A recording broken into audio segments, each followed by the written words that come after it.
My name is Jiangqi. I have a dream. My dream is to forgive. You must be curious about what I want to forgive. Just stick to my video and you'll know. I've always remembered when I was a second grader in an elementary school. I sat with a special needs student with learning disability. One day, he was playing with a rubber band. He tried to put a rubber band around his head, but only to find out that the rubber band fell off his head and bounced it to my right foot. So, I picked the rubber band up and gave it back to him. At that time, I thought it was just an act of friendliness, without knowing that this was just the beginning of another tragedy for me.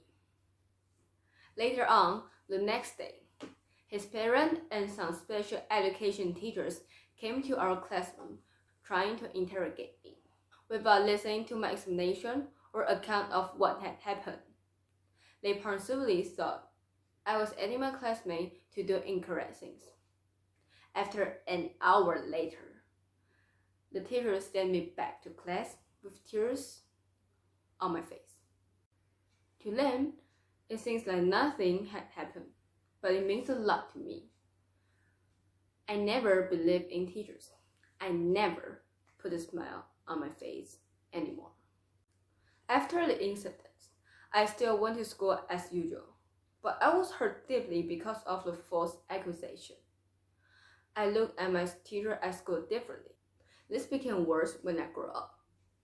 In my first year of junior high, I was sent to the office because of dissing the same teacher for many times. I often told back to her things I think the teachers were always saying. However, the angel showed up. Despite my bad attitude, she had never been disappointed. She had many talks with me and tried her best to lead me back to the right direction. My thought toward teachers started to change. Times fly while I was struggling. I kept on thinking my behavior, and one day I suddenly figured it out.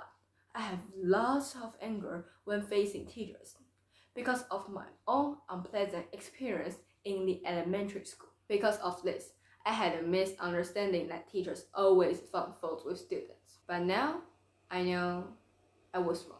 The way I interact with my teachers and classmates started to change. And you know what? This was such a great thing that I even become more optimistic and gentle. Later on, I plucked up my courage and started to smile at my classmate who had special needs. This was such a big step, which took me years to move on. Looking back at what had happened, I know forgiving others is forgiving myself. If I can try to forgive someone who did something to hurt me deeply, I can try to control myself and be the master of my own emotions.